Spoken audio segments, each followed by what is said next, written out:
Don't forget to like, subscribe and share the videos. Hello, welcome to Ganesh IAS Academy. This is the special session. In this session, we are going to discuss about the previous year UPSC Mains economic question. Let's begin the session.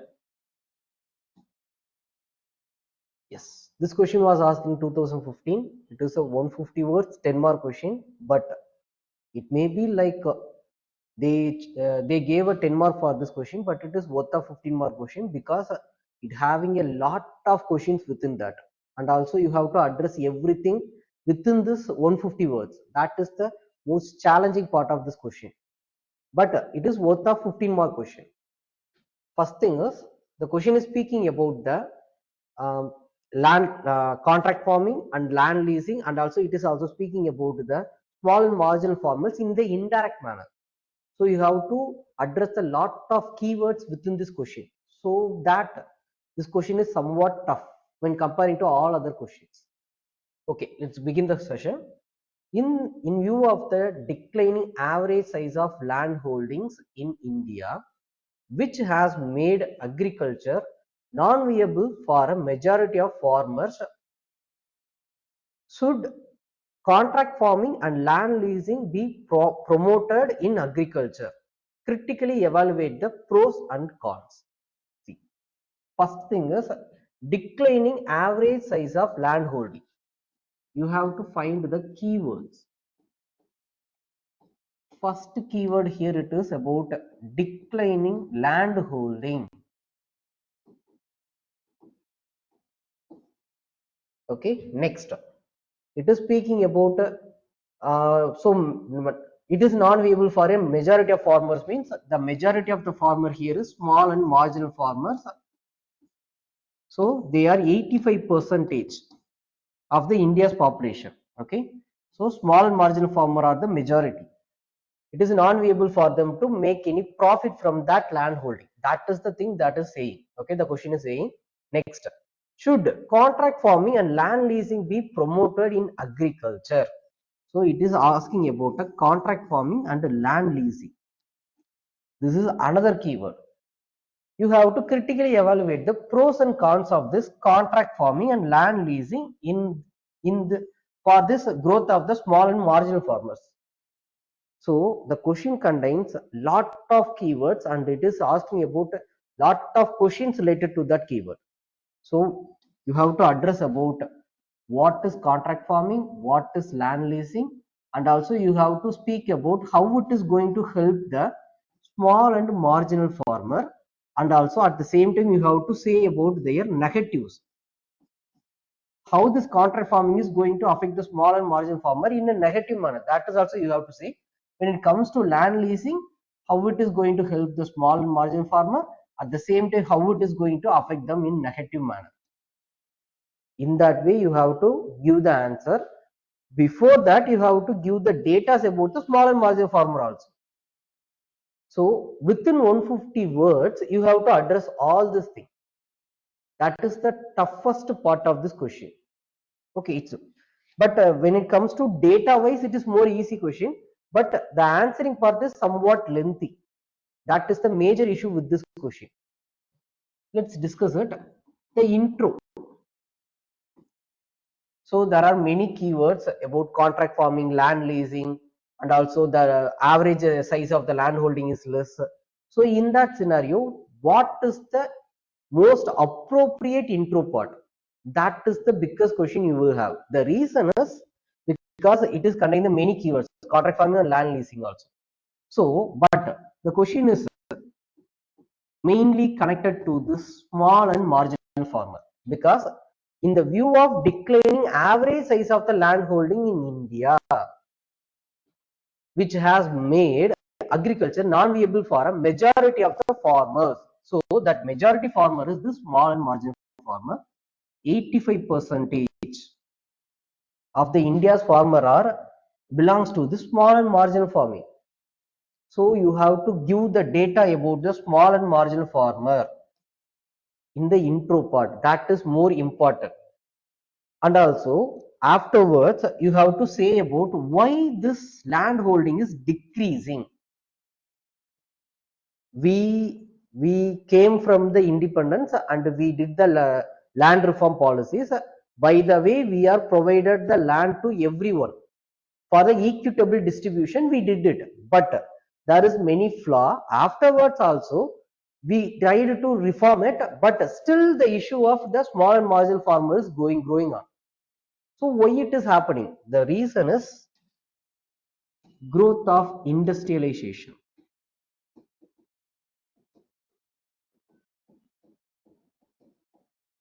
Next is urbanization. Urbanization leads to the urban sprawl or urban agglomeration. By the way, it is eating up the rural areas. So by that is the one of the reason to decreases in the land holding. And also industrialization. Most of the industrials take over the lands of the agricultural land. So that is also one of the reasons for the land holding decreasing. And the another reason is about distribution of the land within the family. For example, inheritance.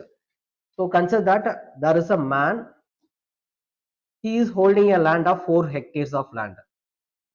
He is having 2 children. Okay. So now he have to distribute it to 2. So 2 hectare for this person, 2 hectare for this person. Now this person is having two children. This person is having 2 children, means 1 hectare, 1 hectare, 1 hectare, 1 hectare. So in such a way, the land is distributed. So inheritance of the properties that lead to the increasing of the small and marginal farmers. So that is also one of the reason. After independence means around 75 years, this inheritance issue is happening. So that is the also one of the reason for the division of the land leads to the growth of the small and marginal farmer. So industrialization, urbanization, and the cultural factor.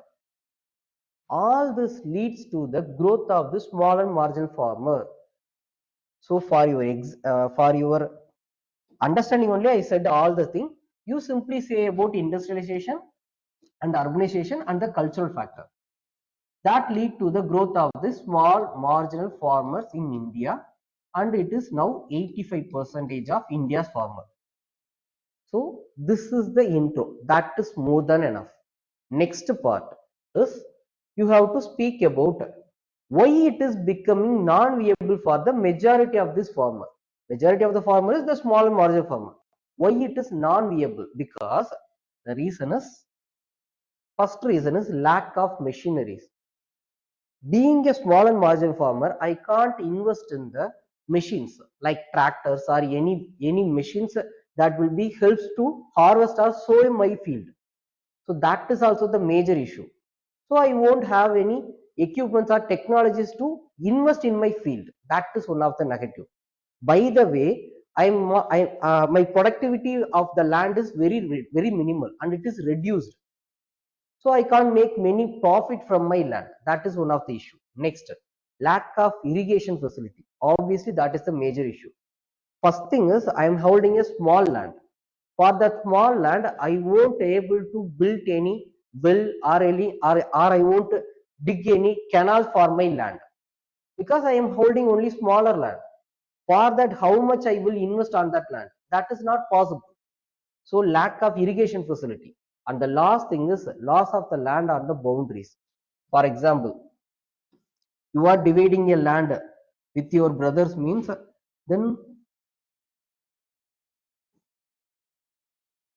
these parts of the land also you are going to lose because it is the entry and exit point for your land. So that is also affecting your land size, land capacity. So that is also one of the issue. Loss of the lands on the boundaries. So all these issues affecting the productivity of your land. Next thing is you have to speak about what is contract farming and land leasing. It is more than 2 line is more than enough. So here it is. What is contract farming? It is means defined as the agricultural production carried out according to an agreement between the buyer and the farmer, which establishes conditions for the production, marketing of the farm products or products. So simply it is Consider that I am a lace making company.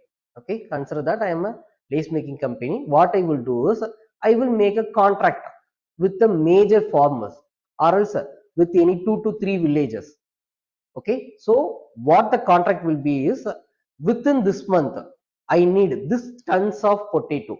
I need this tons of potato, and the quality will be this, like for example, it should be around 5 inches, and it shouldn't be have any chemical fertilizers, or else I need this much of quality and the quantity. So these are certain conditions I may put, and I will say that I will buy that uh, potatoes at this price, around, for example, 1,000 rupees per ton. Such a way I will make an agreement. So that is called as contract farming. So what they will do is they will share the knowledges, and also they will share how to make cultivate the land, and also whenever you have to irrigate, they will share everything. And at the end of the day, they also prepare your products from your land itself. So that is the benefit of this contract farming. But it have major negatives also. We will discuss it. Next is land leasing. Land leasing is nothing but you have a land with you, but you are not ready to cultivate in your land. Then you will lease the land. The person who are ready to do the farming activities, you will lease the land. That is about a land leasing. It is a commercial agreement in which users or a lease acquires the right to use the land in lieu of a certain amount of payment, has advantages of both for the farm producers as well as for the agro processing firms. So these are the two things that is going to help the small and the marginal farmers. How it is going to help us when it comes to contract farming? What they will do is they will just accumulate the land. They will make a contract with the major farmers on that region in such a way that will be beneficial for the small and marginal farmer. Same as like that of the land leasing. The land leaser, what they will do is they will acquire the land. They will make a contract with the farmer for 10 years or 15 years. I will lease this land and I will do the production activities and I will share certain profit with you. In such a way, they will make a the lease agreement with the farmer or with the landowner. So that is the idea. In both the way, the small and marginal farmer will make a profit. So in such a way, that is beneficial for the small and marginal farmer. But it has major issues. But before that, what are the advantages here is it will bring more technologies and modernization. Obviously, when it comes to contract farming or with the land leasing, they are going to hold the larger land. Consider that I am holding only 1 hectare of land, and my neighbor having a 2 hectares of land, and another one having a 1 hectare. Means what this land leaser or the contract farmer will do is he will just buy all this land. He will make a contract with all these landowners and he will do the farming activities. In that scenario, it is easy to invest in the technologies and modern equipments, because that is viable if it is they are going to make a huge profit on it. So in that scenario, the technology and modernization will be easy for them. So by the way, it will bring more technologies into that field. So that is one of the benefit. And also stabilize the prices of the farmer, because in the contract farming, in the agreement itself, they will say that after 6 months I will buy your produce at this price, and there will be sign of that contract farming. Okay, they will sign it. So that is also the benefit. So you will make a informed decision making. So that is also another benefit. Next, high yield and productivity. Obviously, you will have the higher productivity because of the infusion of the technologies and mechanizations, and also due to the fertilizer using and the pesticide using. The contract farming, what they will do is they will share the knowledges based on the R&D research. So they know what are the disease or pest that can attack that field. So they will share the fertilizers and the pesticides to that farmland. So that will increases the yield and the productivity.